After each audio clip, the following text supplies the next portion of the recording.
Qadırlıq qarindoshlar, Sharq Turkiston xabar agentligining xabarlar programmasini ko'rishingizni qizg'in qarshi olamiz. Tuvanda tafsiliy mazmunlarni diqqatingizga sunamiz. Türkiye Milletçi Hareket Partisining rahbari Davlat Bahçeli 19-iyun kuni Milletçi Hareket Partisining gruppa yig'inida Falastin rahbari Mahmud Abbasning 13-iyun kuni Xitoyni ziyorat qilganda Xitoy bilan strategik hamkorlik o'rnatib, Xitoyning Sharq Turkistonda yurgizayotgan irqiy qirg'inchilik jinoyatini aqlab, Xitoyning tili bo'yicha terrorizm va oshqo'liqqa qarshi kurash qilish deb sifatlaganligiga qarshilik ko'rsatib, Uyg'ur turklarini terrorchi deyish haqsizlikdir, bo'htondir, gunohdir, jinoyatdir, razillikdir, la'natlik bir ishdir. Türk milletiga qilingan hurmatsizlikdir. Mahmud Abbas bizning Falastin davosini qo'llaganimizning yarimichilik bo'lsa-mu, hatto bugunga qadar Turkiyaning va Turk milletining tarixiy haqlarini, terrorlik bilan qilgan ko'rishini, keng jo'g'rafiyaga yayilgan asr turklarning ahvolini og'zingizga ololmadingiz. Haqliq bir eg'iz gapni qilolmadingiz. Falastin kamplarida tarbiyalanib, davlatimizga singib kirgan terrorchilarga quchoq ochdingiz. Chunki bu yerdagi tema Turkiya va Turk millati edi. Uyg'ur turklarini terror bilan bir tutmoq potensial turk dushmanligining ochiq-oshkora bayonidir. Türkiye Cumhuriyeti bilan Xitoy Xalq Cumhuriyeti ikki taraflama dialog kanallarini ochib, inson haqlari dafsanchiligini tugutishi va tuzitishi kerak degan. Terror Sharq Turkistonda emas, Qandildadir. Suriyaning sharq shimolidadir. Haqiqatni burmalamoq insofsizlikdir, vijdonsizlikdir. Turkga kepan kaydirishning oqibati qo'rqinchlidir. Mahmud Abbas xato yerda, xato uslubda to'g'ri davosini anglataman deb qolgan bo'lsa, aldanganligini va yengilganligini cho'qim ko'rdi. Quddus yolg'iz ularning emas, butun dunyo musulmonlarining ma'badidir, tunji qiblasidir. Uni qo'g'dash numus masalasidir degan. Çin Halk Cumhuriyeti ile Türkiye Cumhuriyeti elbette ikili diyalog kanalları açarak, temasları yoğunlaştırarak, tespit edilen insan hakkı ihlallerini telafi ve tamir etmelidir. Ancak terör Doğu Türkistan'da değil, Kandil'dedir.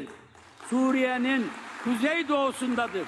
Sharq Turkiston sürgünde hükümetinin baş ministeri Salih Xudoyor bununla Twitter'dan inkos qaytirib, rahmat, hurmatli Davlat Bahçeli efendi. Siz ve Milletçi Hareket Partisi'nin Türkiye Büyük Millet Meclisi'nin Xitoyning Uyg'ur ve başka Türkiye xalqlariga qarta yurgizayotgan irqiy qirg'inchiligi, shundaqla Sharq Turkistonni rasmiy turda Xitoy tarafidan ishg'ol qilingan davlat deb e'tirof qiladigan qonun chiqarishga turtki bo'lib, Sharq Turkistonga bo'lgan samimiyatingizni yana bir qatim bildirishingizni umid qilamiz dedi.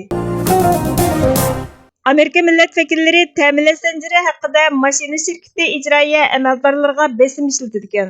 Cumhuriyetçiler Partisining a'zosi Mike Gallagher va John Molinar, Demokratchilar Partisidan Raja Krishnamurti va Halli Stevens qatorliq yangidan qurilgan Avam palatasi Xitoy tanlash komitetidagi 4 millat vakili Ford avtomobil shirkatining bosh ijroiya amaldori Jim Farley va General avtomobil shirkatining bosh ijroiya amaldori Mari Bara bilan ko'rishib, ta'minlash zanjirining Xitoyga bo'libmi elektr motorli batareyaga bo'lgan tayinishini uzish uchun besim ishlatadigan. Fordning Xitoy mashina batareyasi ishlab chiqaruvchi Ampex texnik cheklak shirkati bilan bo'lgan hamkorligidan va mashina shirkatlarining Xitoyga tayinishidan andish qiladi ekan. Bidenning ma'muriy amaldorlari Xitoyning elektronlik mashina batareyasining Amerikadan ustun turadiganligidan andish qilganligini bildirgan.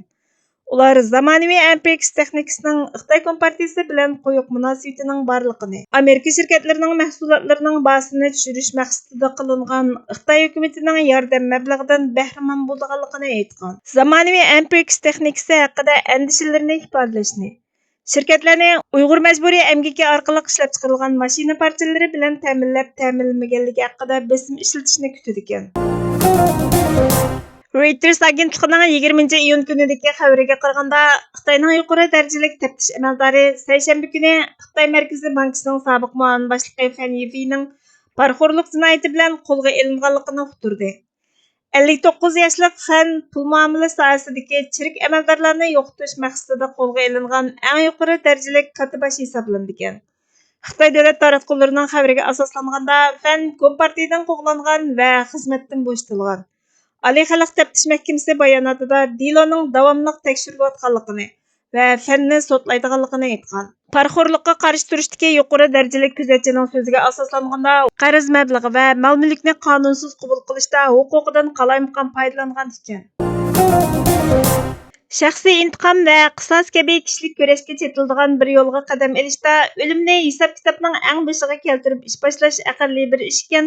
Vatan mustaqillik harakatidan iborat shaxsiy va kollektivdan halqagan bir da'voga qadam ilishda buni diqqatga ilib qadam ilish har qachon ideyada tayyorlik bo'lish necha yuz asli muhim albatta.